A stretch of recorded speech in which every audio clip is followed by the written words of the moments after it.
तो जरूरी होता Two single syllable words that you have heard forever, but you will discover as time passes how difficult they are to obey. Trust God. Of course, I have no way of knowing what the future holds for you. You may lose your home and everything in a fire. You may lose your spouse to an early disease, detected but not cured. You may lose your dreams, your hopes. You may lose a relationship that you have cultivated over the years.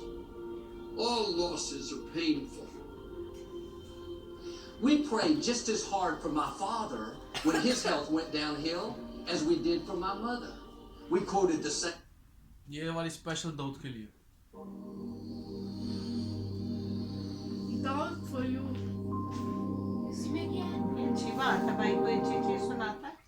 Now today I want to talk about facing your giants. It's easy to talk about giants as long as they're lumbering over someone else's landscape. But when you find them at your doorstep or discover that one has invaded your home, or even more dangerously come inside your head, you realize how intimidating a giant can be. They have several names, these giants of ours. There's a giant called fear. Even though most of us don't want to admit it, most of us entertain fears. Whatever may be your giant, let me tell you that I've learned over the years that giants work most effectively in valleys. When we have hit a valley, that's when the giant begins to march toward us and intimidates us the most. There's a giant that appears in the pages of the scriptures. In the 17th chapter of 1 Samuel, a story you have heard since you were a child in Sunday school. We read in verse 2 of 1 Samuel 17 that Saul and his men, the men of Israel, had gathered and camped in the valley of Elah. And what makes the valley intimidating is not the landscape. It is the presence of a champion. He's called that more than once in this chapter. In fact, the emphasis always falls on the externals when you deal with giants. In this case, we read that the Philistines stood on the mountain on one side and Israel stood on the mountain on the other side, and the valley between them. Then a champion came out from the armies of the Philistines named Goliath. I know you know the story, I know you're familiar with where it's going, but I want to ask you for a few moments to put yourself in that valley and to imagine looking across the way and seeing this huge, imposing individual in full armor. We read that he was about 9 feet 7 inches tall. He says, choose a man for yourselves and let him come down. If he's able to fight with me and kill me, we will become your servants. And we read, they were intimidated to the point, into verse 11, that they gave way to dismay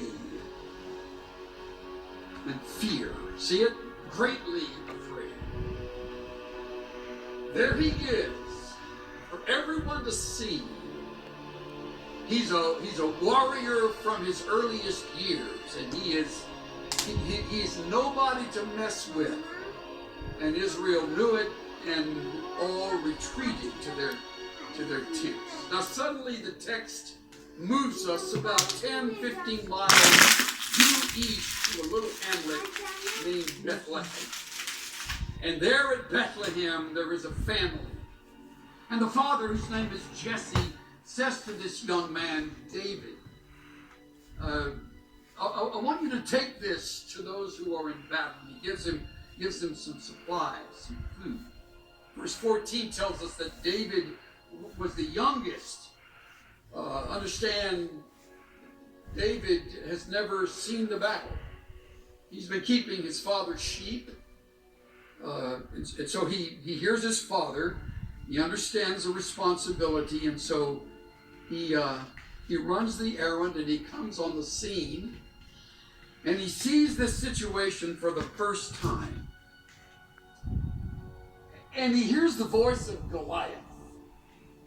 David, who is unintimidated, fresh out of the field, he is a lover of God, and his heart is pure. Now listen to Saul. Saul said to David, "You're not able to do it." Hadn't that occurred? He says, "You're but a youth," and he's been a warrior from his youth. David said to Saul, "Your servant," now listen to this, only time you'll know about it. David says, "Oh no, you don't understand, King Saul. Back when I was keeping my dad's sheep, there was a lion and a bear that came and took a lamb from the flock, and I went out after him and attacked him."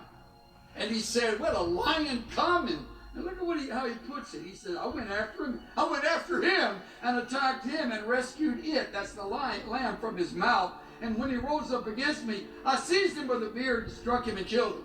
No one ever would have known it if it hadn't been for that verse of scripture. And he says, "Your servant has killed both the lion and the bear. This uncircumcised Philistine is nothing compared to those four-legged animals I've fought with, and God has given me a victory over."